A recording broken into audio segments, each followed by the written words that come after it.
নমস্কার বন্ধুরা, আপনাদের সবাইকে স্বাগত জানাই। আজকের রেসিপি বানিয়ে নিচ্ছি।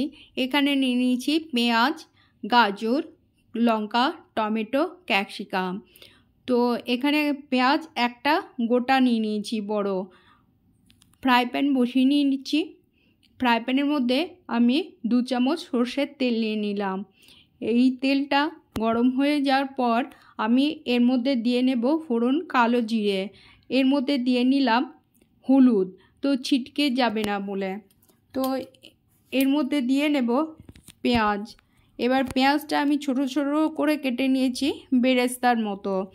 তো এই পেঁয়াজ দেওয়ার পরে কালারটা ধরা পর্যন্ত নাড়াচাড়া করে নেব।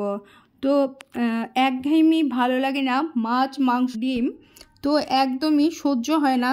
তো এইভাবে এই রেসিপিটা বানালে খুব ভালো লাগবে আর টেস্টটাও সুন্দর, খেতেও খুব ভালো লাগবে। এবার এর মধ্যে আমি গোল গোল করে কেটে নিয়েছি এই গাজর দিয়ে নিলাম।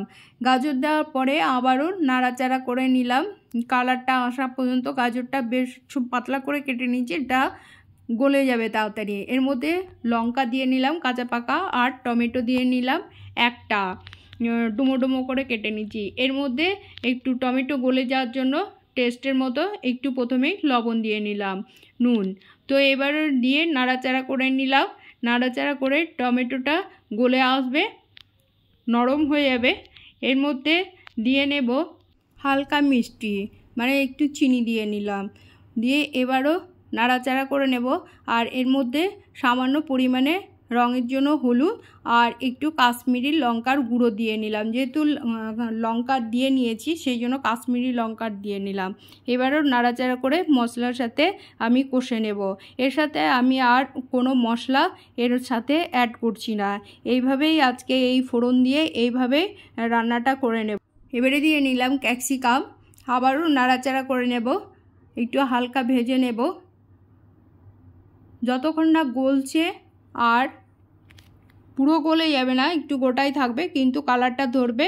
এই যে কষা হয়ে গেছে, নরম হয়ে গেছে। তো বন্ধুরা, আপনারা ভিডিওটা পুরোটা দেখবেন আর একটা লাইক, সাবস্ক্রাইব করবেন আর আমার সাথে থাকবেন। এবার আমি এর মধ্যে পরিমাণ মতো জল নিয়ে নিলাম, হালকা জল নিয়ে নিলাম। জল নেওয়ার পরে একটু সামান্য পরিমাণে ফুটিয়ে নেব। গরমের সময় এরকম হালকা পাতলা রান্নাটাই ভালো লাগে। তো আমি আজকে খুব মশলা ব্যবহার করিনি, এইরকম হালকা হালকা রান্নাটাই করে নিচ্ছি। তো রান্নাটা রুটি, নান, পরোটা, ভাতের সাথে সবের সাথেই ভালো লাগবে। তো আমি এই পনিরটা বাড়িতেই বানিয়ে নিয়েছিলাম, তো এর ভিডিওটা আমি দিয়ে নিয়েছি। তো এটা আমি ফ্রিজের মধ্যে রেখেছিলাম। সেই পনির দিয়ে আজকে আমি রান্নাটা করে নিচ্ছি। তো আমি পনিরটা ভেজে নিয়ে নিই, মানে ডাইরেক্ট এমনি পনিরটাই দিয়ে নিচ্ছি। তো এটা খেতেও ভালো লাগে, ভেজে তো রান্না করা হয়। তো এইভাবেই আজকে আমি রান্নাটা করে নিচ্ছি। তো আপনাদের কেমন লাগবে ভিডিওটা, রেসিপিটা দেখে আপনারা কমেন্ট বক্সে জানাবেন। এইভাবে খুন্তি দিয়ে হালকাভাবে নেড়ে নেব, কারণ যেহেতু আমি পনিরটা ভেজে নিয়ে আমি কাঁচাই দিয়ে নিলাম, কিন্তু এটা টেস্টটা আলাদা হয়। পনির ভেজে নিয়ে রান্নাটা করলে টেস্টটা আলাদা হয়। তো এইভাবে আজকে রান্নাটা করে নিলাম। এর মধ্যে আমি 1 চামচ ঘি দিয়ে নিলাম। এবার ঘি দিয়ে একটু ফুটে উঠেছে, হালকা ফুটে, ফ্লেমটা কমিয়ে আমি নামিয়ে নেব। তো আপনাদের কেমন লাগলো ভিডিওটা দেখে আবারও বলছি, একটা সাবস্ক্রাইব করবেন। ধন্যবাদ।